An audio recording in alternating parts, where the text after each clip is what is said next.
Well, hello and welcome to the Grow Podcast, sponsored by the Grow Solution Center. I'm Ashley, your host through the monthly grain segment of the podcast, but today I have a special guest going off course and off of the grain specialty that I normally am in. So today on the podcast, we have Elizabeth Burns Thompson, or if you're around the Landus office or in the industry, you might just know her as EVT. And so today we're going to talk to her a little bit about what's been happening. And her role here at Landus is really interesting for me as a grain originator, thinking big scope as, she is just really here, Vice President of External Affairs. And so I'm excited to talk with you today to learn about this. I just work with farmers every day. I do too. It's just sometimes in a little bit of a different, different building or different environment. So yes. Okay. Well, you go ahead. Tell us a little bit about yourself. And you mentioned to me before we started recording, you've been here since December. And so I know that you've been super active since then. So tell us maybe about what you've been doing since then. Absolutely. So, joined the team middle part of December. Was able to meet some folks as part of our Grow conference there. So my timing was pretty good in that respect. Yes, it was. And then jumped right into public policy, legislative stuff right away in January. Right, we kick off. We're recording this here in Des Moines. So when I say here in Des Moines. I can almost see the Capitol from right behind the camera, but jumped right into state legislative stuff and things out in DC and really trying to get boots on the ground. But my background, really, I have, much like you, I've worked with and for farmers in different kind of capacities in way, shapes, or form throughout my career. Worn a lot of different hats. Been fortunate to have a lot of really neat, interesting opportunities and experiences. Largely started in the commodity space. So started my career with the Iowa Farm Bureau. Some folks may remember me from way back in those days. Spent a few years there under their public policy team, and then jumped over to the Iowa Corn Growers and spent about 4.5 years working on public policy at the state level as well as federal. A lot of biofuels work. Obviously, we tend to turn a lot of corn into ethanol these days, as well as a lot of other things. I think 4,000 products, if I remember right. From back in my corn growers days, and then jumped over to Renewable Energy Group, which those of us that know kind of the history of Landus is unique, right? West Central being the entity that created that, so it's kind of fun as careers kind of come full circle. Oh yeah, that being able to see different parts of the organization, and then most recently was working on a very large carbon infrastructure project across the Midwest before this opportunity came about. So. Like I said, have worked in a lot of different facets, all of them in some way, shape, or form public policy in nature, but have seen a lot of different facets of the industry, both here in Iowa as well as really throughout the Corn Belt. Okay, very cool. And so tell us specifically, and I know we're going to dive into some of these, but, what is your passion, here working, on behalf of a farmer-owned co-op? Tell us a little bit more. Sounds like it's a little bit different than maybe your previous roles. And so tell us a little bit more about that. What have you been working on lately? Sure. So with the cool thing about the co-op space, and like I said, from my background, have worn a lot of different hats, both in trade association, kind of nonprofit, as well as the corporate side. The co-op world is an interesting thread of both of those needles, right? Because we still do represent our farmer members, right? Which is not unlike the trade association space, right? When I was advocating and lobbying for, those traditional, membership organizations, that was much the same, right? We were a staff meant to kind of take the voice and the perspectives of the farmers forward on their behalf. And so I get to kind of do the same sort of thing here. Sometimes a different subset of farmers and a different mix of issues, but very similar in context. And so what I have been since day one really trying to build out is this is not necessarily EBT on politics, but really my day-to-day job is to take the perspectives and the voice and the thoughts of our farmers, as well as our employees and the communities that we reside in, which I think are also incredibly important pieces of that. You'll hear me talk about the kind of 3 legs of the stool that we lean back on. One of those absolutely is the farmers that are our members and we do business with, but it's also critically important for us to be successful, to be advocating on behalf of our employees, people like yourself, myself, and those that are in this business and out at each of our locations, but also all the communities where we have infrastructure, do business, and things like that. That brings up a really interesting mix of issues, everything from infrastructure to tax to healthcare to trade to, we could sit here and I could keep naming topics all day. Yeah. And we'll get into some of them as we build out. But at the end of the day, my sole perspective or my role really is to help, one, bring education and information out to our farmers where they have questions about topics or issues and things like that. But then also to use that as a point of dialogue to garner feedback, garner input so that we can take that forward and put it into, the hearts and minds and thoughts of decision makers like those here in Des Moines, out in DC, or even local officials. We're spending quite a bit of time beginning to build even deeper relationships with your county city councils and your boards of supervisors and things like that, because those folks, have an important role to play too. For sure. Okay, so kind of looking back at the first few months of your role, tell me a little bit about some of the key activities or programs that you've really been able to achieve so far. Sure. So we've done a lot just in the first 4-ish months. When you're effectively kind of building something from scratch, which is fun. I've had the benefit of being able to do that in one other opportunity thus far, but you don't always get to come into an entity and really build something from the ground up. So that's been really, really exciting. A couple of things that definitely come to mind. March is when it was. Excuse me, dates run together. But we held a legislative reception here in the office, and we had exceptional turnout for that. It was not only did we have farmers, we had our board members, we had employees. The connector space was full, almost as full for that legislative reception, I would argue, as it was during the connector events that we held actually later that week, which was kind of an exciting way to go about it. But I think really a point of pride to be able to engage with not only the legislators that represent our facilities, and we do, if you look at a map, how many physical locations we have a lot of infrastructure across the state. Yeah. But it's important for us to engage not necessarily just in those areas. We need to be engaging with the folks that are in downtown Des Moines, downtown Cedar Rapids, Council Bluffs, and other areas across the state where we may not have physical brick and mortar. And that reception really opened the opportunity and the doors to engage with those folks. And we had not only a good bipartisan mix of legislators that attended that evening, but really from all geographies across the state, which starts conversations, builds dialogue. And that's really how you begin to do good policy making. All of that starts with a relationship at the foundation, which is not unlike when you do in grain trading, right? So farmers do business with us because of a relationship. We're successful from policy making because of a relationship as well. We're also, I talked about making sure that we're getting information out, right? A dialogue is twofold. So we want to make sure that we're putting information back out to our farmers as resources. We have a segment that we do called Rural Matters. It comes out in our newsletter every week. And we have had something related to public policy, public engagement in that newsletter every week since I've started. So some of those are more deep dive topics. We've done infrastructure, we'll do carbon, kind of longer form key issues. And then some of them are higher level, kind of the happenings of the day, recaps of what's happened and things like that. But we've got a lot to do. We're working on building out our pack a little bit more, more tours and visits for our folks, getting legislators out to our locations. There's no shortage of things on the list. Oh, I'm sure. So I did mention this to you before. I don't follow politics like super closely, but I do know that we are closing out the session, right? And so as we're kind of closing out the Iowa legislative session, what are some bills and, different initiatives as you think about that you were tracking, that Landus was tracking? How did those things ultimately shake out? What's to come? Tell us more about that. Sure. And I will caveat this, that we're not going to go through everything, obviously, that happened out of the session. This would be a far longer of a podcast than any of us want to listen to.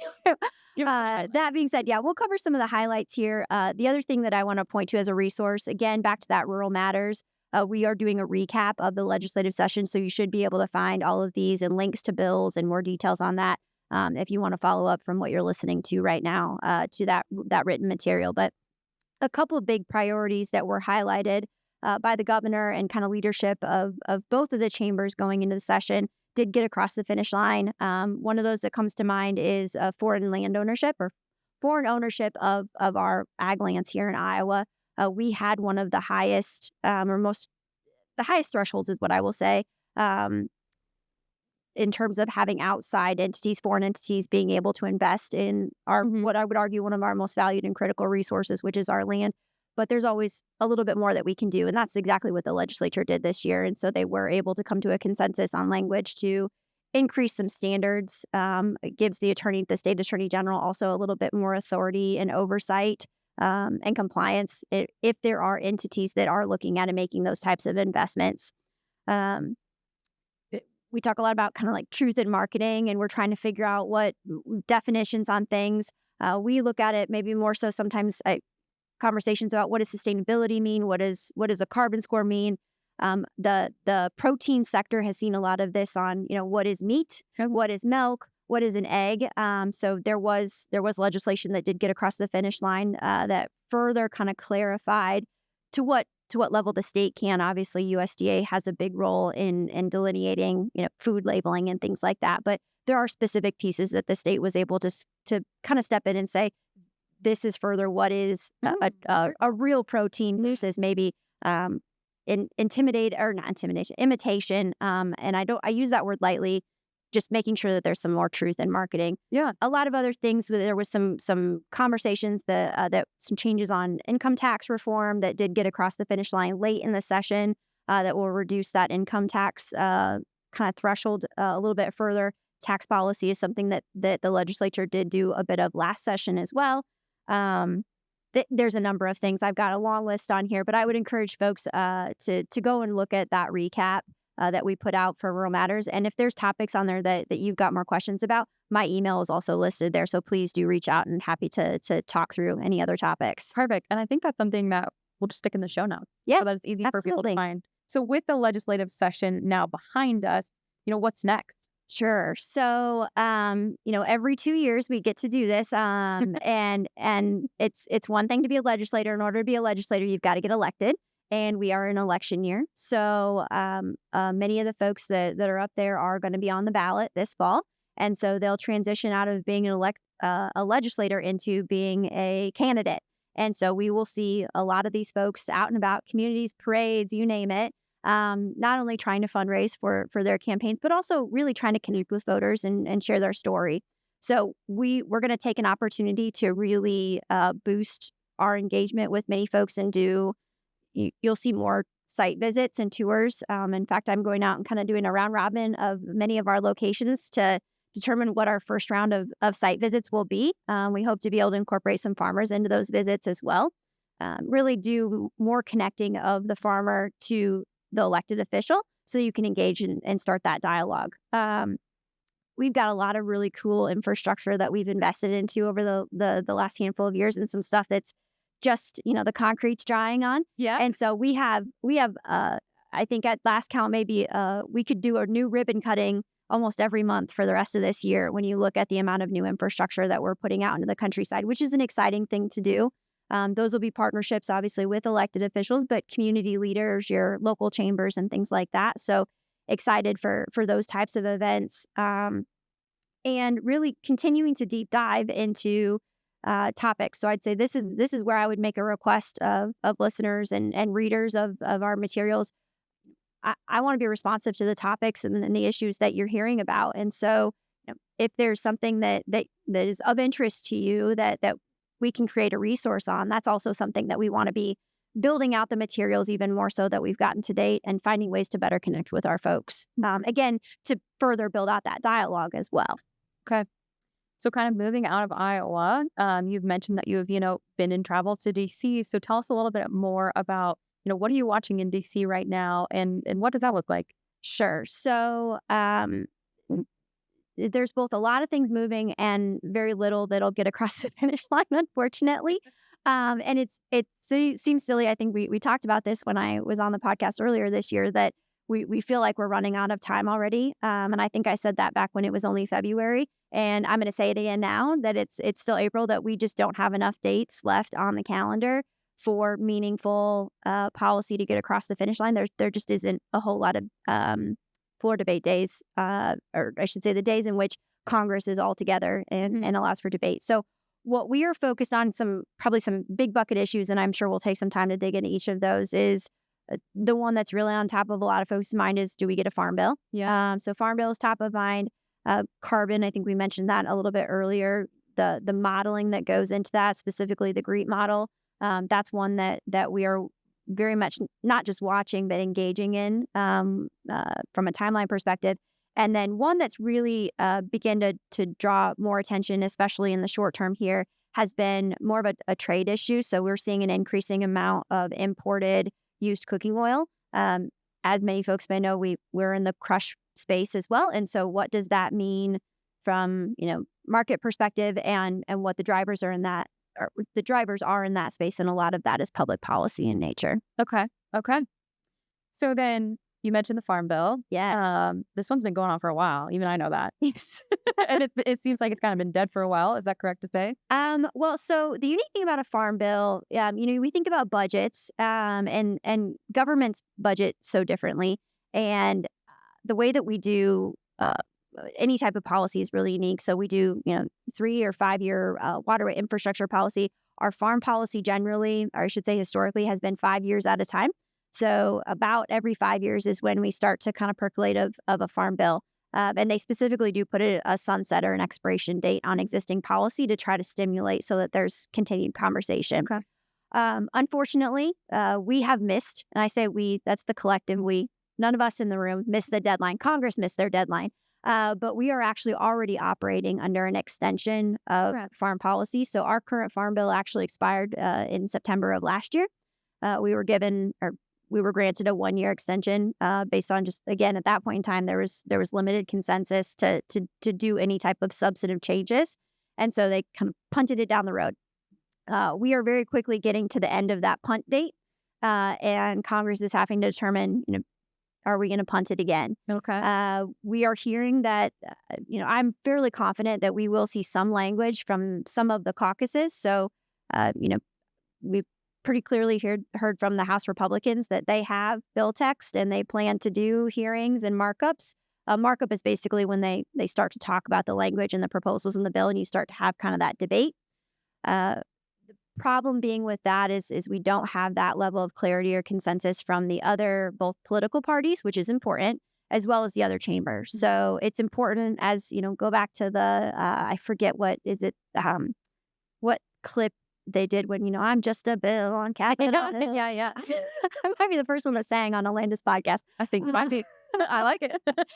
If we can find a little way to find a little bill to put on this video, that would be awesome. But you do necessarily need bipartisan support. You need support from both chambers in order to get something like that pushed forward. And we just are still at a point that there's a lot of policy constraints and conflict between key issues. Conservation dollars is one of those. Funding of nutritional programs is still one of those. And if the parties are still so fundamentally apart on what they would like to see moving forward, I really just don't see us getting a bill this year. So with that, I forecast we'll likely talk about it for a couple months. We'll get an extension probably this fall, and as we go into a new Congress, potentially a new presidency, depending on how that shakes out on November 5th too, we'll be starting probably from scratch come 2025 with now 2 years behind in that particular policy. Interesting. So interesting. And I only say that because I was out in DC meeting with some representatives through the Farm Bureau in September. And so that was a heavily discussed topic at that point because they hadn't decided on the extension. So anyways, interesting. Okay, so tell us a little bit more about this GREET here. So what's the acronym? Why is it important? Tell us more. Oh, yes. And if there's anything that we have more of in policy is it like the alphabet soup of acronyms, right? So I wouldn't even get all the crop insurance acronyms, the biofuels acronyms, and then we get into modeling acronyms like this GREET. So GREET is technically, if you think back to, the way I relate it back is many of us that have helped kids do their math homework, it's always been important to a teacher that you show your work, right? How did you get the answer? We want to get, X equals something at the end, but it's important how you got there. That's effectively what modeling is, right? How did we get to the carbon score? That is the model. And that's effectively GREET. So GREET is a model that was developed by the U.S. Department of Energy. It is undergoing an update right now. To date, the model has really only gone so far in looking at to the processor level. So think like the ethanol plant, the biodiesel plant, and then beyond. It hasn't gone down to the farm level. Yeah. What this update we are being told is focused on is allowing for differentiation in that carbon score down to the farm gate, which is really impactful. we understand that those updates at this point in time, again, things change by the minute. So hopefully by the time that we put this podcast out, it's still somewhat the same. But we understand from public sentiments from USDA, specifically Secretary Vilsack, that those updates or those tactics, farm-based practices that would be accounted for fall really within 3 buckets, that being cover crops, no-till, and then efficient fertilizer. Determining what efficient fertilizer means is something I spent a lot of time working on behind the scenes as well. So we're hoping that we're hoping that we have some more clarity on that prior to getting the finalized model. I think I feel bad talking about, missed deadlines and missed timelines over and over, but this is another example in which the administration has missed a proposed deadline. We were told that this particular rule or policy proposal would be out by March 1st. I think to date, when is the end of April as of recording this today. So we do sit in a point where we're still waiting. And I do anticipate that we'll probably continue to wait until at least May, potentially June. There's still quite a few conversations going on that. But that model is incredibly important. It will guide the initial stair steps on kind of carbon accounting and carbon modeling, pretty transformatively than what we've seen in the past. Well, and especially I would think as it relates essentially back to our customers and farmers, right? Okay. So you mentioned the soybean oil. Talk a little bit more about that. You mentioned that it's important for us as Landus because of our crush facility, but dive deeper into that because it's important. It is incredibly important. And, it's something that really I'd say in the last probably 4 to 6 months has really amplified.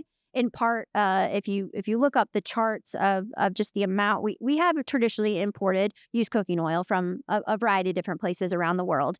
But the amount of it coming in specifically from, in this case, China, has grown exponentially in just a few short months, which is being disruptive feels like an understatement, really, to the marketplace, and especially for independent crushers like ourselves, and thus the farmers in not only the Ralston area, but all the, anybody that grows soybeans in that area that's providing them to them, that's a critical marketplace. It is unfortunately likely a result of public policy. So the way in which we talked about, carbon scores and carbon modeling, carbon policy also looks at, oils differently, and they score oils differently. In this case, a used cooking oil is determined as a waste. I'm doing my air quotes here, a quote unquote waste oil, because it was purposely created for something else. And think back to, the reduce, reuse, recycle, right? Not the 4 R's, the 3 R's, I guess, in this case. But, something that's being repurposed for something else is being given a significantly reduced carbon score. And so from the carbon kind of economics of it, it's coming into the marketplace at a significant advantage on the carbon space. Okay. To, unfortunately, be it a soybean oil, a canola oil, sunflower oil, you name it, that is what they call, again, air quotes, a virgin oil, because those beans were crushed specifically for that oil to be destined for a biofuel marketplace. So it's, sometimes unintended consequences of public policy, and we're seeing some of that play out. We are spending a lot of time working with industry partners, our elected officials, trying to draw attention to this so that we can have some constructive conversations about solutions that are constructive, that don't undermine the policies that we have in place, right? We have a very successful biofuel program, both federally as well as some of the localities across the country. And we want to maintain constructive trade relationships, right? We grow a lot of raw commodities in this country that do need to find homes around the world. And so we want to make sure that we're still doing so and equating for fair trade, free trade, whatever you want to call it, right? But we still need trade. So we want to make sure that we're keeping those trade relationships too. Okay. Well, kind of getting closer here to tying a bow on this episode. You mentioned we're also an election year. And if you were hiding under a rock and didn't know that, you now know that. I feel like the campaign ad started forever ago. Yes. So talk to us a little bit more about, as we play into this election year, what are the ramifications coming in the next few months? Like you have here in your notes, outside of those annoying ads, in my opinion, what else do our listeners need to be, expecting or focused on, or maybe tuned into your Rural Matters, notes there. Tell us more. Sure. So staying engaged is probably just topic number one. I think many folks are focused on November 5th, right? And that should be put on your calendars if it's not there already. But what I would, and it's equally even more important this year because you're going to have so many different races on the ballot. So it's not just the top of the ticket, right? Who sits at 1600 Pennsylvania Avenue, right? Yeah. That's incredibly important. But we also have a substantial amount of the U.S. Congress, both on the Senate side as well as the House, obviously. State officials, so a good chunk of the state legislature. And then there are some local races. So your local boards of supervisors are on the ticket this year. So it's a lot to pay attention to. The other piece of that is if we only focus on November 5th, many of us that either get busy, have things come up, travel, you name it, we may miss our opportunities. So it's important to be paying attention to if you're going to file, or I shouldn't say file, but vote, absentee, getting those requests in for ballots a couple weeks in advance. Those are incredibly important. The other thing of that I want to point to is there are going to be a lot of races that also still have pretty controversial or heated primaries. So that in that case, that's when two individuals of the same political party are running for a spot. And so you winnow that down through a primary at first. In Iowa, our primary is the early part of June. Depending on where our listeners are coming from, their primaries may fall in different points in time. Some are later in the year, some are much closer to November. And so making sure that, folks that have a registered political affiliation, participating in those primaries is important too. So look up those dates. And the last piece of that is I'd say do your homework. Just like we said, we wanted educated opinions on policy. You want to be an educated voter. So take some time. They're going to be out in the countryside. Go visit a politician.